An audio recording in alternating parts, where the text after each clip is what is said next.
When people look at it, it looks crazy. That's a very natural thing. Sometimes when we look at it, it looks crazy. It is the result of reasoned engineering thought, but it still looks crazy. From the top of the atmosphere down to the surface, it takes us 7 minutes. It takes 14 minutes or so for the signal from the spacecraft to make it to Earth. That's how far Mars is away from us. So when we first get word that we've touched the top of the atmosphere, the vehicle has been alive or dead on the surface for at least 7 minutes.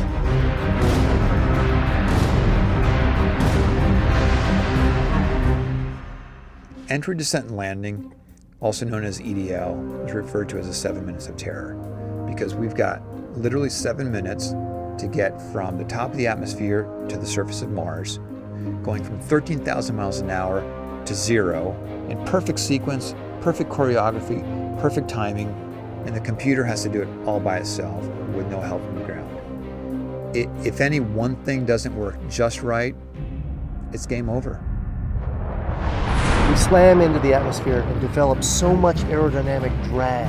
Our heat shield, it heats up and it glows like the surface of the sun. 1,600 degrees. During entry, the vehicle is not only slowing down violently through the atmosphere, but also we are guiding it like an airplane to be able to land in a very narrow, constrained space. This is one of the biggest challenges that we are facing, and one that we had never attempted on Mars. Mars is actually really hard to slow down because it has just enough atmosphere that you have to deal with it. Otherwise, it will destroy your spacecraft. On the other hand, it doesn't have enough atmosphere to finish the job. We're still going about 1,000 miles an hour. So at that point, we use a parachute. The parachute is the largest and strongest supersonic parachute that we've ever built to date. It has to be able to withstand 65,000 pounds of force, even though the parachute itself only weighs about 100 pounds. When it opens up that fast, it's a neck-snapping 9 Gs. At that point, we have to get that heat shield off. It's like a big lens cap blocking our view of the ground to the radar. The radar has to take just the right altitude and velocity measurements at just the right time, or the rest of the landing sequence won't work. This big, huge parachute that we've got, it'll only slow us down to about 200 miles an hour. And that's not slow enough to land. So we have no choice, but we've got to cut it off and then come down in rockets. Once we turn those rocket motors on, if we don't do something, we're just going to smack right back into the parachute. So the first thing we do is make this really radical divert maneuver. We fly off to the side. Diverting away from the parachute, killing our horizontal velocity and our vertical velocity, getting the rover moving straight up and down so it can look at the surface with its radar and see where we're going to land.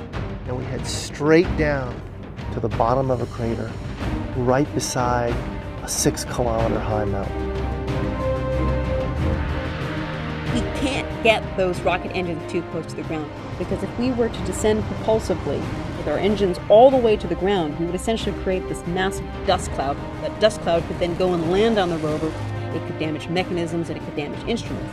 So the way we solve that problem is by using the Skycrane maneuver. 20 meters above the surface, we have to lower the rover below us on a tether that's 21 feet long and then gently deposit it on its wheels on the surface.